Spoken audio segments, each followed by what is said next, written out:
உழுபவனுக்கு நிலம் உரிமையாக்கப்படுகிறது. உரிமைக்காரருக்கு நஷ்ட ஈடு நிலத்தின் வருமானத்தின் 1/4 பங்கு.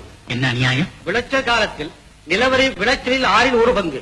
2 ஆண்டுகள் தொடர்ந்து விளையாமல் போனால் குடும்பத்தின் தேவைக்கேற்ற மானியம் வழங்கப்படும்.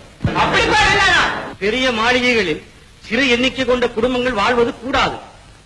ஒரு பகுதி அவர்களுக்கு போக மீதி பகுதியில் குடிசை வாழ்வோரை கொண்டு வைக்கப்படும்.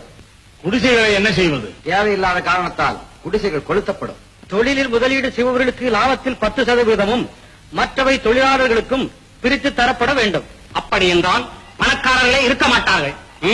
தவறு. பணக்காரர்கள் இருப்பார்கள், ஏழைகள் இருக்க மாட்டார்கள். 5 வயது ஆன உடனேயே குழந்தைகளை கட்டாயமாக பள்ளியில் சேர்த்து விட வேண்டும். தவறினால் பெற்றோர்களுக்கு தண்டனை உண்டு. வசதி இல்லாத பெற்றோர்களை என்ன செய்வது? அவசரப்படாதீர்கள். பள்ளி படிப்பு முடிந்து தொழிலில் ஈடுபடும் வரை மாணவர்களை பராமரிக்கும் பொறுப்பை அரசாங்கம் ஏற்றுக்கொள்கிறது. பொக்கிஷம் காலி. மக்களிடமிருந்து பெற்ற வரிப்பணத்தை மக்களுக்காக செலவிடுகிறோம். படியுங்கள். கலப்பு மனம் செய்வோருக்கு அரசாங்க செலவில் திருமணம் செய்து வைக்கப்படும். கலப்பு மனத்தில் பிறக்கும் குழந்தைகளுக்கு அரசாங்க உத்தியோகத்தில் முதல் சலுகை அளிக்கப்படும். பிச்சை எடுப்பதும் குற்றம், பிச்சை இடுவதும் குற்றம். விவசாயிகள் குடும்பம் ஒவ்வொன்றிற்கும் 1 வீடு, 5 காணி நிலம், 2 காளைகள், 4 கோட்டை விதைகள், 1 கலப்பை தரப்படும். விவசாயிகளையே பார்க்கிறார் மன்னர்.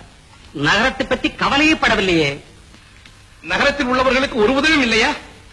அவர்களை பற்றி எங்கே கவலைப்பட போகிறார்கள்? முழுவதையும் கேளுங்கள்.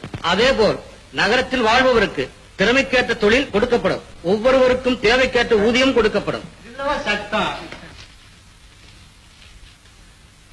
ஆண்டான் அடிமை, தாழ்ந்தவன் உயர்ந்தவன், தொட்டால் தீட்டு, கைப்பட்டால் பாவம், வீதியில் நடக்கக்கூடாது, கோவிலில் நுழையக்கூடாது, பொது கிணற்றில் தண்ணீர் எடுக்கக்கூடாது என்று யார் சொன்னாலும் தடுத்தாலும் 2 ஆண்டுகளுக்கு குறையாமல் கடுங்காவல் தண்டனை விதிக்கப்படும்.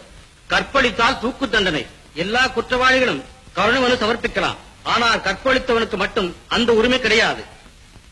இந்த சட்டங்களை நாங்கள் எதிர்க்கிறோம். தேவையில்லையா? இந்த சட்டங்கள் உங்களுக்காக மட்டுமல்ல. உங்கள் அபிப்பிராயம் என்ன? எங்களுக்கு இந்த சட்டங்கள் தான் தேவை.